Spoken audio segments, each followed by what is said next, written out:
Are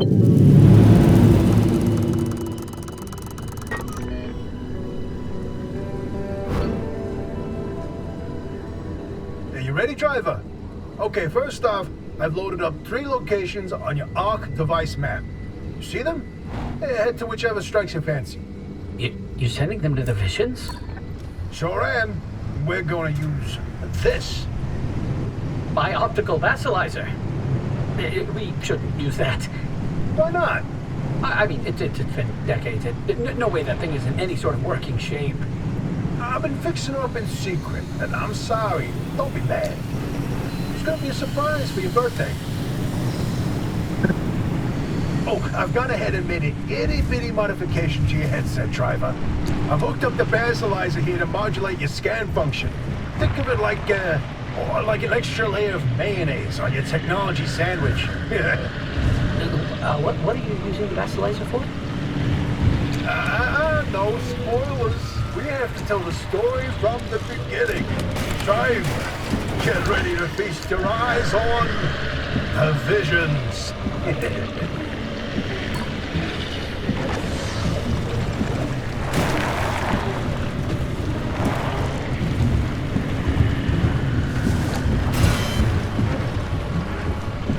So we told you about the mass hallucination. Hundreds of people, 30 seconds of crazy, yada yada. But there was one instance where that event and the remnants intersected. The story of Laura Cesari. Laura worked at ARDA as an executive secretary. She put in her hours, but she spent her evenings with a real passion. Painting. When the hallucination event swept through, Laura was overtaken like everyone else. But for her, the visions didn't stop. She tried painting them, but grew frustrated at her inability to recreate the Great Pile-Up. You know, if you catch the mural at the right angle, when the moon is right overhead, you can spot the helmsman's body in one of the boats. No chance. It's a paint smudge, nothing more. Well, believe me, it's true. I've seen it.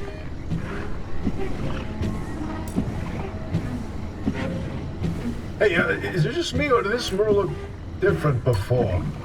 Probably the instability messing with the paint over time. It's been decades, after all.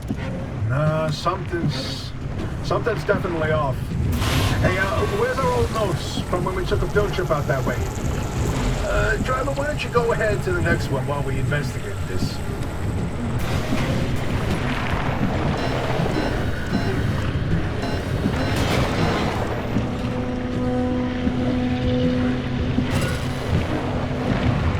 You know, I'm telling you, the helmsman never made it out of the zone.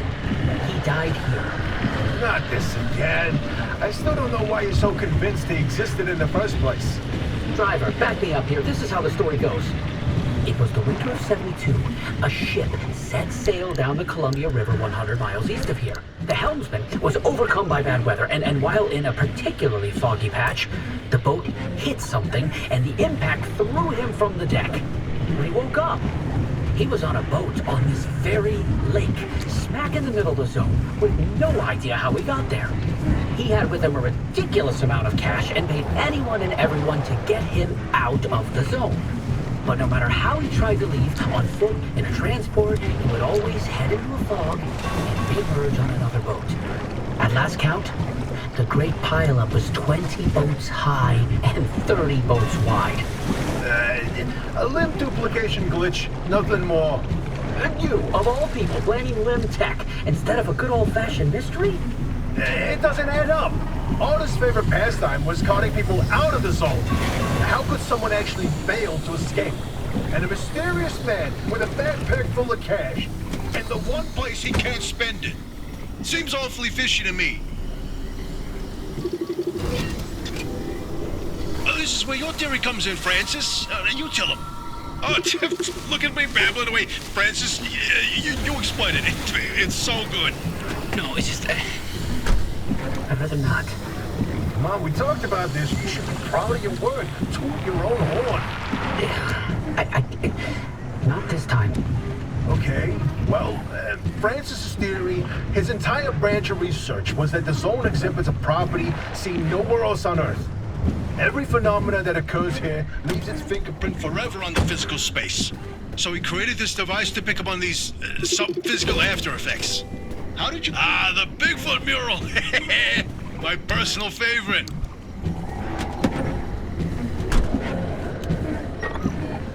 Oh, did you see that, Francis? Oh boy, Francis, look. Look here. It's different from our sketch when we visited in '82. It's all scrambled, but the shape seems familiar. If you tilt your head, doesn't that kind of look like Mount Olympus? Oh, Francis, you flippin' genius. It absolutely is. Wait, let's look back at the first one. What's different there? That shape right there, is that Hook Valley? Holy smokes. Oh, wait, pull up all the topographical maps of the peninsula. If we look around the areas where you'd get that view of Mount Olympus. See, Francis? I told you your basilizer would work. I don't think this is the Basilisers doing. Driver, we're on to something. Get to that third vision.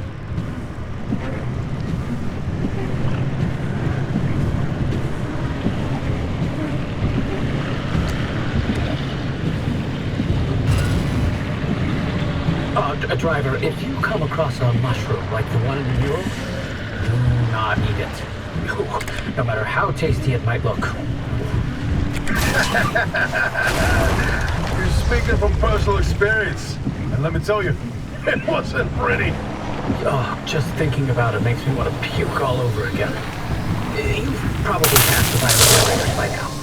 They're our source of power in the mid-zone, and one of the best demonstrations of renewable rim tech. Yes, these battery farms keep our lights on, but more importantly, they're also the only place in the entire zone where anomalized mushrooms grow. Guess who turned out to be the world's biggest fan of those mushrooms? Bigfoot itself! And the vision foretold its arrival in the zone. It started when those pods hanging from the battery farms were found chewed up. At first, they blamed it on the local wildlife. This was back when we used to have some. The inverting doorway. I don't like this one. So about that last vision. Oh, I can't. Yeah, I can't even look at it. Francis, you explain it. You've already seen them, driver. A freestanding bright blue door in its frame, out in the wilderness with nothing around it. You see one? Anyone close to it? I don't want to talk about it.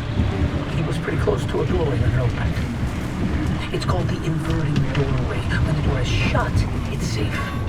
But once in a while, it opens, and everything near it is turned inside out. Its victims are mostly bears, squirrels, and birds. They all go through hell. Meat and bones on the outside, fur and feathers on the inside. It's not from the sea. Once, a group of hikers didn't heed the warning, and... No, we're done here, driver. You see when you stay away from it, that's all you need to know. Let's go. My theory, and that Basilizer, they're, illegitimate. Wait, what are you saying? I built that device to prove my imprint theory, and it was on the verge of getting the results I needed. But my research funding was running out. So, I forked the data. Not much, just enough to justify more time.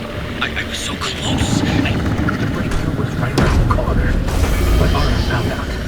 That's why I was reassigned, and my clearance revoked. Wait. You told me you changed labs voluntarily. 8 years of research with nothing to show for it. And then for that to happen, I couldn't face you. That doesn't mean your theory is wrong. I still think there's something to it. There's a common thread with some of the remnant stories, like the telephone switchboard. The one thing seem to recall the past somehow. Maybe the remnants access those imprints, thread them like a needle in the groove of a record. Don't. You don't have to do that. It's in the past. I don't care about it anymore.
Interesting thing about that deep zone area you identified.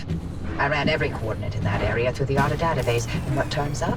But access logs with entry records for Dr. K up through March 1963. What?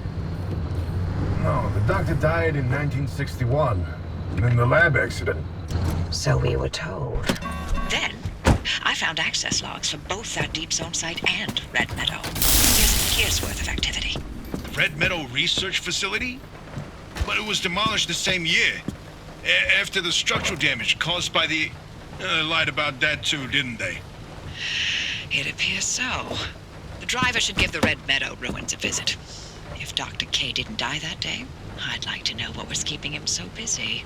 So would I, but... do we have time for this? We don't know how long the driver's got with that remnant.